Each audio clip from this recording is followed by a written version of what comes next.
What would drive a man to build a castle designed not for protection, but for murder? What kind of mind conceives of soundproof chambers, hidden chutes leading to acid vats, and rooms that lock from the outside only? In the gleaming city of Chicago, during America's most celebrated moment of progress and innovation, one man constructed a fortress of death that would claim dozens of lives and terrify a nation. Stay with me until the very end of this story, because only then will you discover how H.H. Holmes's crimes would be investigated and prosecuted if they happened in today's modern era with our advanced forensics, digital surveillance, and coordinated law enforcement systems. The year was 1893. Chicago had transformed itself into the jewel of America, hosting the world's Columbian Exposition, a spectacular fair that drew 27 million visitors from across the globe. The city sparkled with electric lights, architectural marvels, and the promise of a bright future. But just blocks away from this celebration of human achievement, something sinister was unfolding behind the walls of a peculiar three-story building at the corner of 63rd and Wallace Street. Pay close attention now, because the details of this case reveal not just the mind of a killer, but the terrifying vulnerabilities of an age before modern investigative techniques. Herman Webster Mudgett was born in 1861 in Gilmanton, New Hampshire, into a strict Methodist household. His parents were demanding, his upbringing rigid and unforgiving. Even as a child, young Herman displayed troubling fascinations.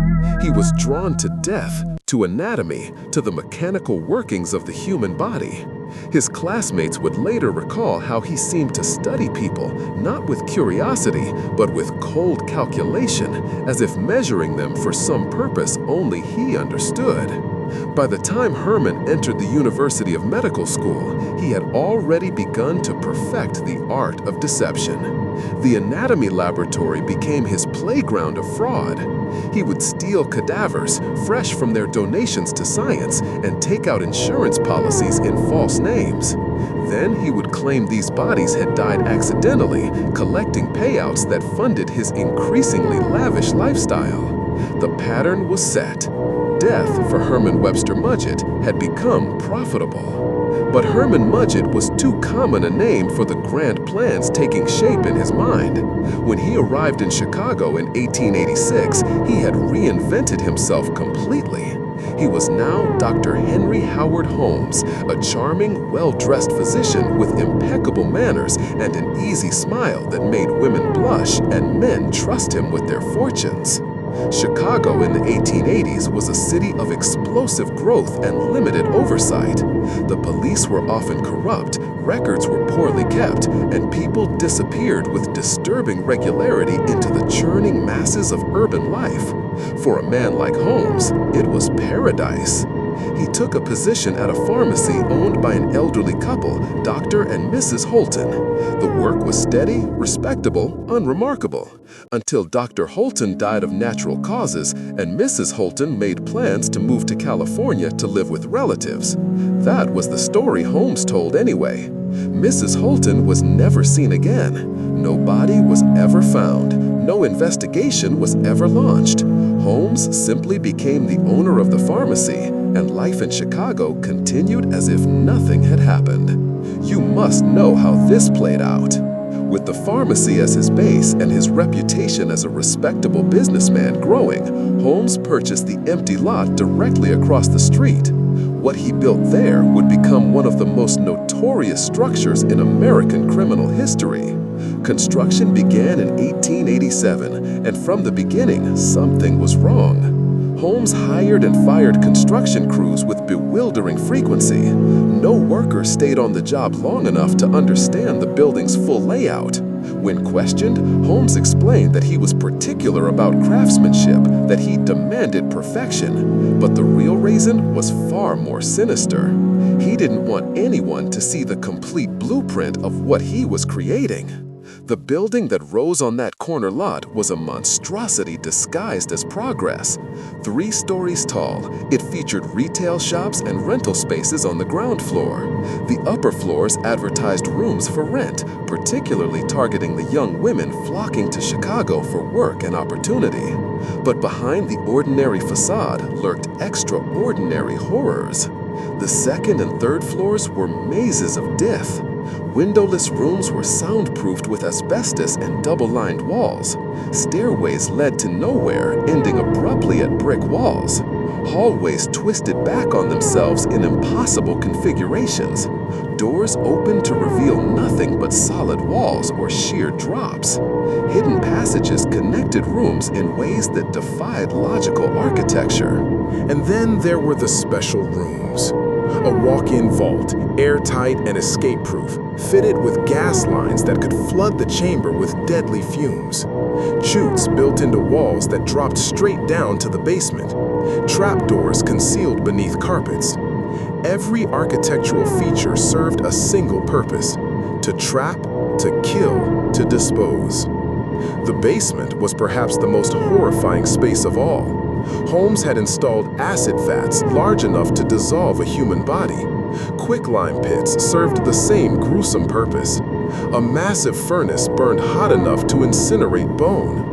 A dissection table, complete with surgical instruments, stood ready for Holmes to practice his dark craft. He would later sell articulated skeletons to medical schools, claiming they were legally obtained specimens. Many of these skeletons were almost certainly his victims. The building opened for business in 1889, and Holmes began advertising for tenants and employees. He targeted a specific type of victim: young women traveling alone, seeking employment or a fresh start in the big city. They were vulnerable, often estranged from family, unlikely to be immediately missed. Holmes was the perfect predator. Handsome, cultured, seemingly wealthy, he presented himself as a gentleman of means and good character. He offered jobs with generous salaries. He proposed marriage. He promised futures that young women, trapped in limited circumstances, desperately wanted to believe. Julia Connor was one of the first. She came to work at the pharmacy with her young daughter, Pearl. Julia was married, but her husband worked long hours, and Holmes was attentive, charming, impossible to resist. Soon, Julia became Holmes' mistress. He promised to divorce his own wife and marry her properly.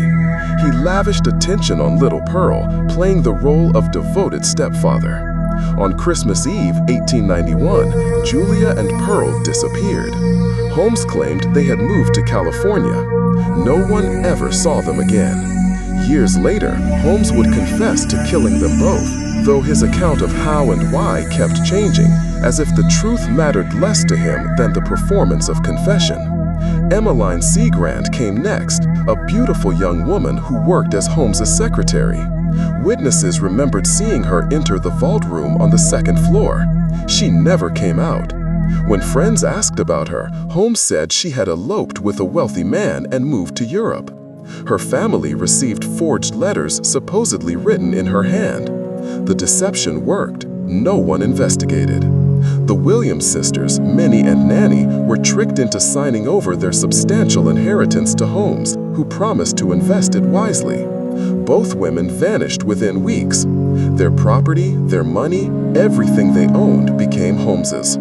The pattern repeated with horrifying regularity. Women entered the building, Holmes charmed them, employed them, seduced them, or proposed to them. And then they disappeared, leaving behind only their possessions, which Holmes sold, and sometimes their bones, which he bleached and articulated and sold to medical schools for profit. By 1893, Holmes had perfected his operation. The world's Columbian Exposition brought millions of visitors to Chicago, and Holmes' building, which he now advertised as the World's Fair Hotel, was perfectly positioned just blocks from the fairgrounds. Young women traveling alone, dazzled by the spectacle of the White City, checked in to Holmes's hotel seeking affordable lodging. Many of them never checked out. Estimates of Holmes's victim count vary wildly. He himself claimed 27 murders, though investigators suspected he was exaggerating for dramatic effect. Physical evidence found later suggested at least 9 confirmed victims. Some historians believe the true number could exceed 200, though such figures are likely inflated by sensational journalism and the lack of reliable records from the period. At the end, you will understand better. What finally brought Holmes down wasn't his murders, it was his greed. In 1894, Holmes fled Chicago and continued his insurance fraud schemes across the country. He partnered with a man named Benjamin Peitzel in a plot to fake Peitzel's death and collect the insurance money. But Holmes, unable to resist, actually murdered Peitzel instead of staging his death. Then, in a display of almost incomprehensible cruelty, he murdered 3 of Peitzel's children to eliminate witnesses. It was this crime that finally caught the attention of detectives. Pinkerton agents hired by the suspicious insurance company tracked Holmes across multiple states. They arrested him in Boston in November 1894, initially charging him only with insurance fraud. But as they began investigating, they uncovered the horrifying truth about the building in Chicago. Police descended on the so-called murder castle and found nightmares made real. Bones were scattered in the basement. Bloodstains marked the floors. The gas chamber vault still reeked of death. Personal belongings of missing women filled hidden compartments. The evidence was overwhelming, though much of it was poorly preserved by investigators who had never encountered a crime of this scale. The newspapers exploded with coverage. America's first serial killer, they called him. The devil in the White City. Holmes became a media sensation, and he seemed to enjoy every moment of it. He gave interviews, confessed to murders, then recanted, then confessed again. He appeared to view the entire process as theater, himself as the star performer. His trial for the murder of Benjamin Peitzel began in October 1895 in Philadelphia. The evidence was damning. Holmes's own words, recorded by detectives, placed him at the scene. Physical evidence linked him to the crime. The jury deliberated for less than 3 hours before returning a guilty verdict. Holmes was sentenced to death by hanging. While awaiting execution, he wrote a confession claiming responsibility for 27 murders. He described elaborate killing methods, secret disposal techniques, motivations ranging from profit to pure sadism. But investigators noted that many details didn't match the evidence. Holmes seemed to be lying even about his own crimes, perhaps trying to inflate his legend, perhaps simply enjoying the manipulation one final time.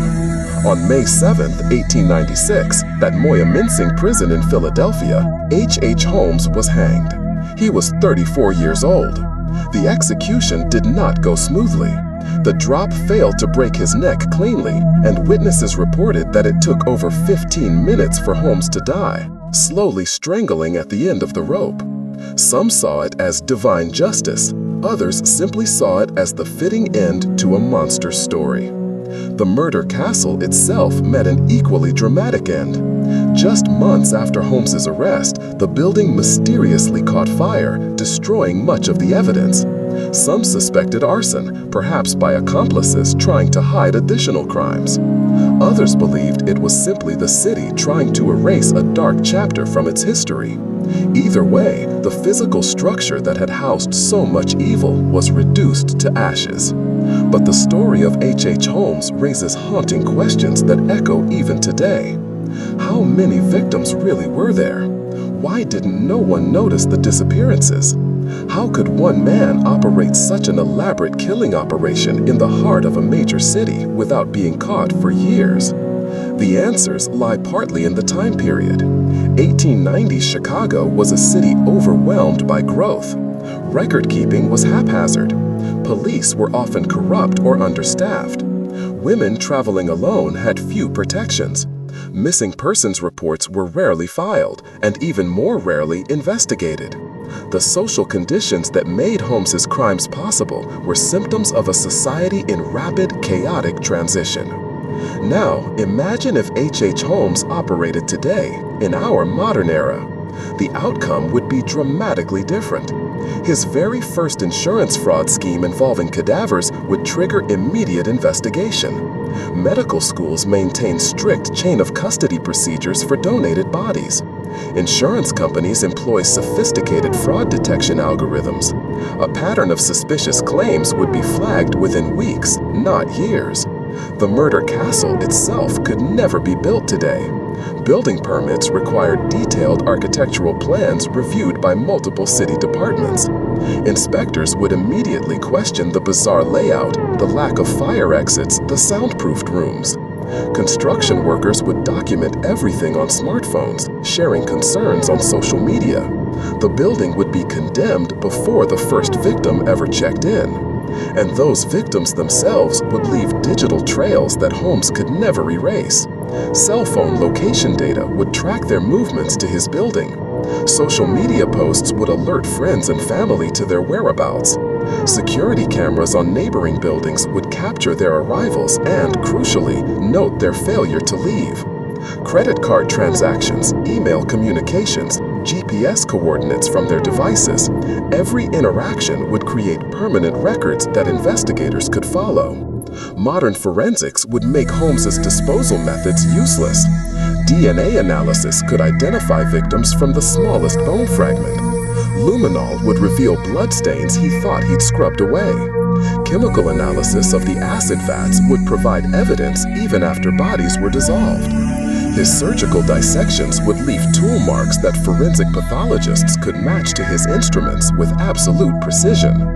The first victim who failed to return home would trigger a missing persons investigation within hours. Her last known location, tracked through her phone, would lead police directly to Holmes's building. Search warrants, backed by probable cause, would uncover the hidden rooms, the gas chamber, the basement of horrors. Holmes would be arrested after his first murder, not his 30th or 40th or 100th. Federal databases would reveal his pattern of identity theft. His use of Benjamin Peitzel's name would be flagged by Social Security Administration systems. His insurance fraud would be detected by interconnected databases that track claims across state lines. His multiple marriages, which he maintained simultaneously in different cities, would be exposed by marriage license records that are now digitized and searchable nationwide. The story of H.H. Holmes reveals how far we've come in protecting the vulnerable and investigating crimes, but it also reminds us that evil adapts. Today's predators use different methods: online platforms, digital manipulation, financial crimes that leave no bodies but destroy lives nonetheless. The fundamental truth remains unchanged. Some people are willing to exploit and destroy others for profit, for pleasure, or for reasons we may never fully understand. The murder castle is gone, burned to ashes and buried under modern Chicago. But the memory of what happened there endures as a warning.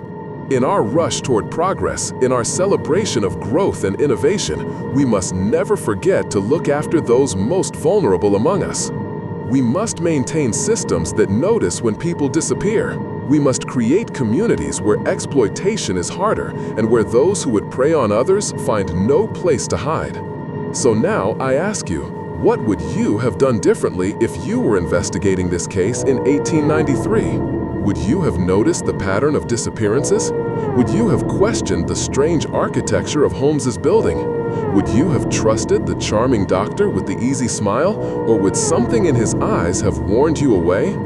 If this story disturbed you, moved you, or made you think differently about the past, I want to hear from you in the comments below. Share your thoughts. Tell me which details shocked you most. And if you found value in understanding how this case would be handled today versus then, please hit that like button. It helps more people discover these important stories from our dark history. Don't forget to subscribe to Timeless Crime Files. We bring you new episodes every single day, exploring the most fascinating and disturbing criminal cases from across the centuries. Each story is carefully researched to give you not just the facts, but the context that makes these crimes understandable and the modern perspective that shows how far we've come in pursuing justice. And please share this video with anyone fascinated by true crime, history, or the evolution of criminal investigation. The more people who understand these stories, the better equipped we all are to recognize evil when it appears in new forms in our own time. Thank you for watching, and I'll see you tomorrow with another journey into timeless crime files.